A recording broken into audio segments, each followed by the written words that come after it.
How could I solve some of the health problems I face? I've been the victim of enough chronic problems to last 3 lifetimes. Why am I having them all now in this lifetime? First, let's get one thing straight. You love them. Most of them, anyway. You use them admirably to feel sorry for yourself and to get attention for yourself. On the few occasions when you haven't loved them, it's only because they've gone too far. Farther than you thought they ever would when you created them. Now let's understand what you already know. All illness is self-created. Even conventional medical doctors are now seeing how people make themselves sick. Most people do so quite unconsciously. They don't even know what they're doing. So when they get sick, they don't know what hit them. It feels as though something has befallen them, rather than that they did something to themselves. This occurs because most people move through life not simply health issues and consequences unconsciously.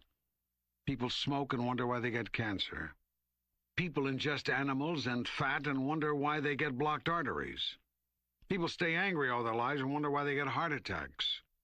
People compete with other people mercilessly and under incredible stress and wonder why they have strokes. The not-so-obvious truth is that most people worry themselves to death. Worry is just about the worst form of mental activity there is, next to hate, which is deeply self-destructive. Worry is pointless. It is wasted mental energy. It also creates biochemical reactions which harm the body, producing everything from indigestion to coronary arrest, and a multitude of things in between. Health will improve almost at once when worrying ends. Worry is the activity of a mind which does not understand its connection with me. Hatred is the most severely damaging mental condition. It poisons the body, and its effects are virtually irreversible. Fear is the opposite of everything you are, and so has an effect of opposition to your mental and physical health. Fear is worry magnified. Worry, hate, fear, together with their offshoots, anxiety, bitterness, impatience, avarice, unkindness, judgmentalness, and condemnation, all attack the body at the cellular level. It is impossible to have a healthy body under these conditions. Similarly, although to a somewhat lesser degree, conceit, self-indulgence, and greed lead to physical illness or lack of well-being. All illness is created first in the mind. How can that be? What if conditions contracted from another? Colds, or for that matter, AIDS? Nothing occurs in your life. Nothing which is not first a thought. Thoughts are like magnets, drawing effects to you. The thought may not always be obvious and thus clearly causative, as in, I'm going to contract a terrible disease. The thought may be, and usually is, far more subtle than that. I am not worthy to live. My life is always a mess. I am a loser. God is going to punish me. I am sick and tired of my life. Thoughts are a very subtle, yet extremely powerful form of energy. Words are less subtle, more dense. Actions are the most dense of all. Action is energy in heavy physical form, in heavy motion. When you think, say, and act out a negative concept such as, I am a loser, you place tremendous creative energy into motion. Small wonder you come down with a cold. That would be the least of it. It is very difficult to reverse the effects of negative thinking once they have taken physical form. Not impossible, but very difficult. It takes an act of extreme faith. It requires an extraordinary belief in the positive force of the universe, whether you call that God, Goddess, the unmoved mover, prime force, first cause, or whatever. Healers have just such faith. It is a faith that crosses over into absolute knowing. They know that you are meant to be whole, complete, and perfect in this moment now. This knowingness is also a thought, and a very powerful one. It has the power to move mountains, to say nothing of molecules in your body. That is why healers can heal, often even at a distance. Thought knows no distance. Thought travels around the world and traverses the universe faster than you can say the word. Say but the word, and my servant shall be healed. And it was so in that selfsame hour, even before his sentence was finished. Such was the faith of the centurion. Yet you are all mental lepers. Your mind is eaten away with negative thoughts. Some of these are thrust upon you. Many of these you actually make up, conjure up yourselves, and then harbor and entertain for hours, days, weeks, months, even years. Then you wonder why you are sick. You can solve some of the health problems, as you put it, by solving the problems in your thinking. Yes, you can heal some of the conditions you have already acquired, given yourself, as well as prevent major new problems from developing. And you can do this all by changing your thinking. Also, and I hate to suggest this because it sounds so mundane, coming as it were from God, but for God's sake, take better care of yourself. You take rotten care of your body, paying it little attention at all until you suspect something's gone wrong with it. You do virtually nothing in the way of preventive maintenance. You take better care of your car than you do of your body, and that's not saying much. Not only do you fail to prevent breakdowns with regular checkups, once-a-year physicals, and use of the therapies and medicines you've been given. Why do you go to the doctor, get her help, then not use the remedies she suggests? Can you answer me that one? You also mistreat your body terribly between these visits, about which you do nothing. You do not exercise it, so it grows flabby and, worse yet, weak from non-use. You do not nourish it properly, thereby weakening it further. Then you fill it with toxins and poisons and the most absurd substances, posing as food. And still it runs for you, this marvelous engine. Still it chugs along, bravely pushing on in the face of this onslaught. It's horrible. The conditions under which you ask your body to survive are horrible. But you will do little or nothing about them. You will hear this, nod your head in regretful agreement, and go right back to the mistreatment. And do you know why? I'm afraid to ask. Because you have no will to live. That seems a harsh indictment. It's not meant to be harsh, nor is it meant as an indictment. Harsh is a relative term, a judgment you have laid on the words. Indictment connotes guilt, and guilt connotes wrongdoing. There is no wrongdoing involved here, hence no guilt and no indictment.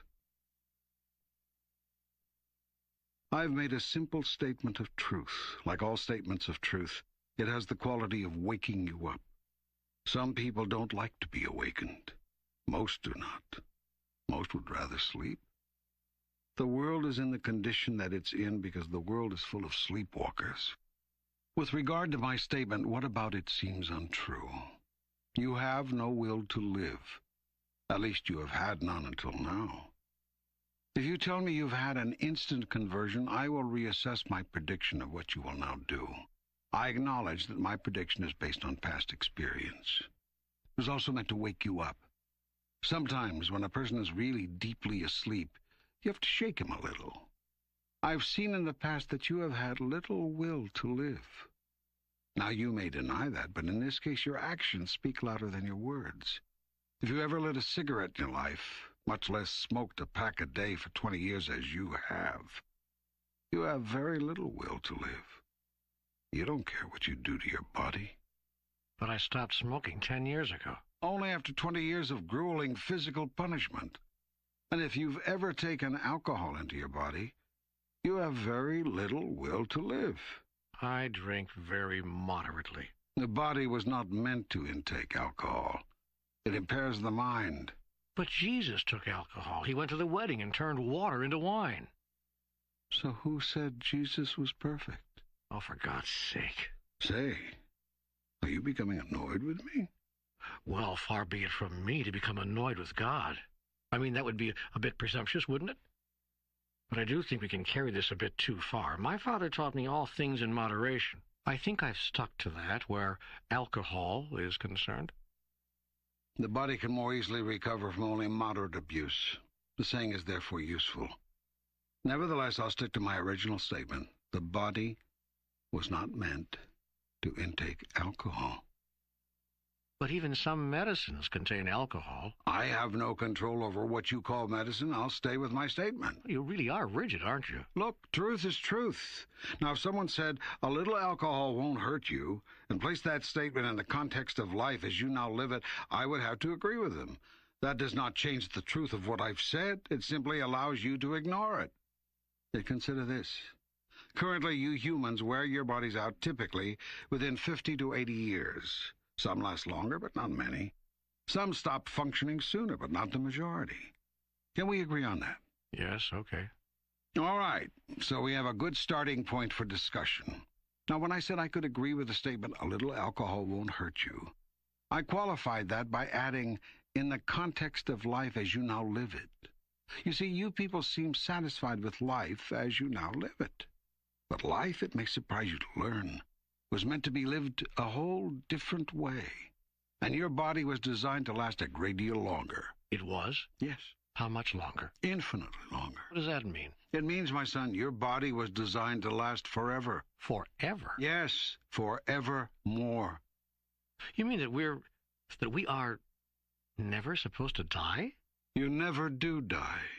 Life is eternal. You are immortal. You never do die. You simply change form. You didn't even have to do that. You decided to do that. I didn't. I made you bodies that would last forever. Do you really think the best God could do, the best I could come up with, was a body that could make it 60, 70, maybe 80 years before falling apart? Is that, do you imagine, the limit of my ability? I never thought of putting it that way exactly. I designed your magnificent body to last forever. And the earliest of you did live in the body, virtually pain-free and without fear of what you now call death. In your religious mythology, you symbolize your cellular memory of these first virgin humans by calling them Adam and Eve. Actually, of course, there were more than two. At the outset, the idea was for you wonderful souls to have a chance to know yourselves as who you really are, through experiences gained in the physical body, in the relative world, as I have explained repeatedly here. This was done through the slowing down of the unfathomable speed of all vibration, thought form, to produce matter, including that matter you call the physical body. Life evolved through a series of steps in the blink of an eye that you now call billions of years. And in this holy instant came you, out of the sea, the water of life, onto the land, and into the form you now hold. Then the evolutionists are right. I find it amusing, a source of continual amusement, actually, that you humans have such a need to break everything down into right and wrong. It never occurs to you that you've made those labels up to help you define the material and yourself. It never occurs to you, except to the finest minds among you, that a thing could be both right and wrong, that only in the relative world are things one or the other. In the world of the absolute, of time, no time, all things are everything. There is no male and female. There's no before and after. There is no fast and slow, here and there, up and down, left and right, and no right and wrong. Your astronauts and cosmonauts have gained a sense of this. They imagined themselves to be rocketing upward to get to outer space, only to find when they got there that they were looking up at the Earth. Or were they? Maybe they were looking down at the Earth. But then, where was the sun? Up, down? No? Over there. To the left. So now suddenly a thing was neither up nor down. It was sideways. And all definitions thus disappeared. So it is in my world, our real realm. All definitions disappear, rendering it difficult to even talk about this realm in definitive terms. Religion is your attempt to speak of the unspeakable. It does not do a very good job. No, my son, the evolutionists are not right. I created all of this, in the blink of an eye, in one holy instant, just as the creationists have said. And it came about through a process of evolution, taking billions and billions of what you call years, just as the evolutionists claim. They are both right. As the cosmonauts discovered, it all depends on how you look at it. But the real question is, one holy instant, billions of years, what's the difference? Can you simply agree that on some of the questions of life, the mystery is too great for even you to solve? Why not hold the mystery as sacred? And why not allow the sacred to be sacred and leave it alone? I suppose we all have an insatiable need to know. But you already know. I've just told you. Yet you don't want to know the truth. You want to know the truth as you understand it. This is the greatest barrier to your enlightenment. You think you already know the truth. You think you already understand how it is. So you agree with everything you see or hear or read that falls into the paradigm of your understanding and reject everything which does not. And this you call learning. This you call being open to the teachings. Alas, you can never be open to the teachings so long as you are closed to everything save your own truth. Thus will this very dialogue be called blasphemy, the work of the devil by some. Yet those who have ears to hear, let them listen. I tell you this, you were not meant to ever die. Your physical form was created as a magnificent convenience, a wonderful tool, a glorious vehicle, allowing you to experience the reality you have created with your mind, that you may know the self you have created in your soul. The soul conceives, the mind creates, the body experiences. The circle is complete. The soul then knows itself in its own experience. If it does not like what it is experiencing, feeling, or wishes a different experience for any reason, it simply conceives of a new experience of self and quite literally changes its mind. Soon the body finds itself in a new experience. I am the resurrection and the life was a magnificent example of this. How do you think Jesus did it anyway? Or do you not believe it ever happened? Believe it. It happened. Yet this much is so. The soul will never override the body or the mind. I made you as a 3-in-1 being. You are 3 beings in one, made in the image and likeness of me. The 3 aspects of self are in no wise unequal to each other. Each has a function, but no function is greater than another. Nor does any function actually precede another. All are interrelated in an exactly equal way. Conceive, create, experience. What you conceive, you create. What you create, you experience. What you experience, you conceive. That is why it is said, if you can cause your body to experience something, take abundance, for example, you will soon have the feeling of it in your soul, which will conceive of itself in a new way, namely, abundant, thus presenting your mind with a new thought about that. From the new thought springs more experience, and the body begins living a new reality as a permanent state of being. Your body, your mind, and your soul, spirit, are one. In this you are a microcosm of me, the divine all, the holy everything, the sum and substance. You see now how I am the beginning and the end of everything, the Alpha and the Omega. Now, I will explain to you the ultimate mystery, your exact and true relationship to me. You are my body. As your body is to your mind and soul, so too are you to my mind and soul. Therefore, everything I experience through you. Just as your body, mind, and spirit are one, so too are mine. So it is that Jesus of Nazareth, among the many who understood this mystery, spoke immutable truth when he said, I and the Father are one. Now I will tell you, there are even larger truths than this to which you will one day become privy. For even as you are the body of me, I am the body of another. You mean You mean you are not God? Yes, I am God, as you now understand him. I am Goddess, as you now comprehend her. I am the conceiver and the creator of everything you now know and experience, and you are my children, even as I am the child of another. Are you trying to tell me that even God has a God?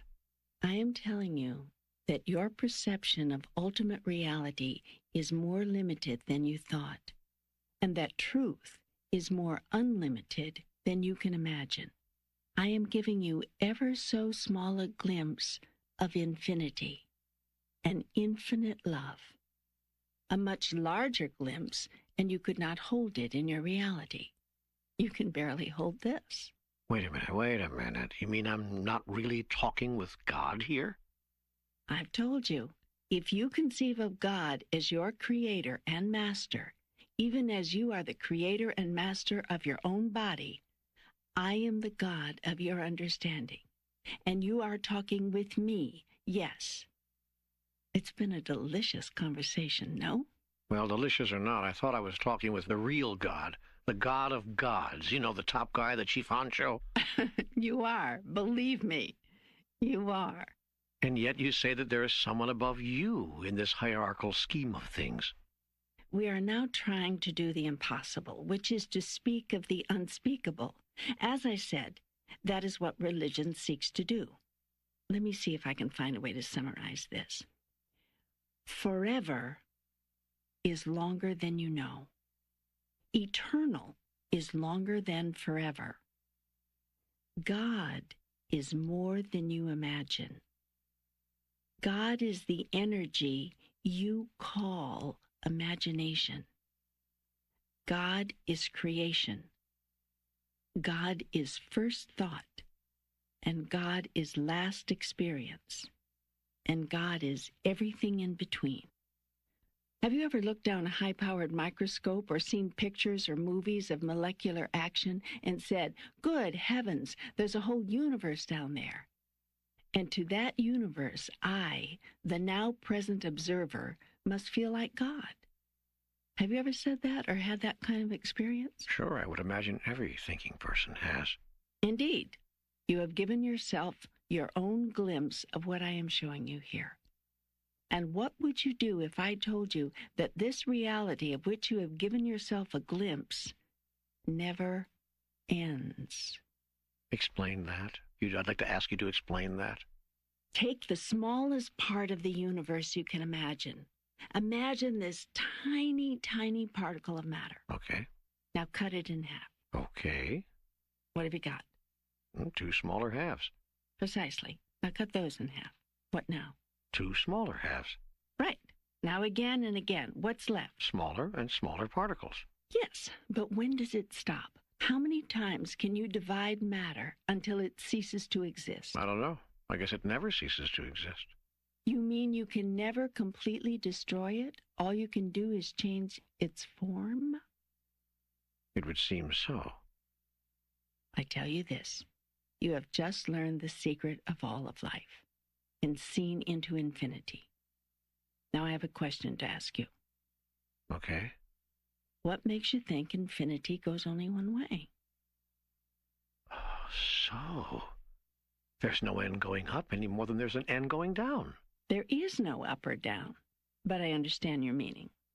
But if there's no end to smallness, well, that means there's no end to bigness. Correct. But if there's no end to bigness, then there's no biggest. That means, in the largest sense, there's no God. Or perhaps all of it is God, and there is nothing else. I tell you this. I am that I am. And you are that you are. You cannot not be. You can change form all you wish, but you cannot fail to be. Yet you can fail to know who you are. And in this failing, experience only the half of it. That would be hell. Exactly. Yet you are not condemned to it. You are not relegated to it forevermore. All that it takes to get out of hell, to get out of not knowing, is to know again. There are many ways and many places, dimensions, in which you can do this. You are in one of those dimensions now. It is called, in your understanding, the third dimension. And there are many more? Have I not told you that in my kingdom there are many mansions? I would not have told it to you were it not so. Well, then there is no hell, not really. I mean, there's no place or dimension to which we are everlastingly condemned. What would be the purpose of that? Yet you are always limited by your knowingness, for you, we, are a self-created being. You cannot be what you do not know yourself to be. That is why you have been given this life, so that you might know yourself in your own experience. Then you can conceive of yourself as who you really are and create yourself as that in your experience. And the circle is again complete, only bigger. And so you are in the process of growing, or as I have put it before, of becoming. There is no limit to what you can become. You mean I can even become, dare I say it, a god, just like you? What do you think? I don't know. Until you do, you cannot. Remember the triangle, the Holy Trinity, spirit, mind, body. Conceive, create, experience. Remember, using your symbology, Holy Spirit equals inspiration, equals conceive. Father equals parenting, equals create. Son equals offspring, equals experience. The Son experiences the creation of the fathering thought, which is conceived of by the Holy Ghost. Can you conceive of yourself as one day being a god? In my wildest dreams, in my wildest moments. Good, for I tell you this, you are already a god. You simply do not know it. Have I not said, ye are gods?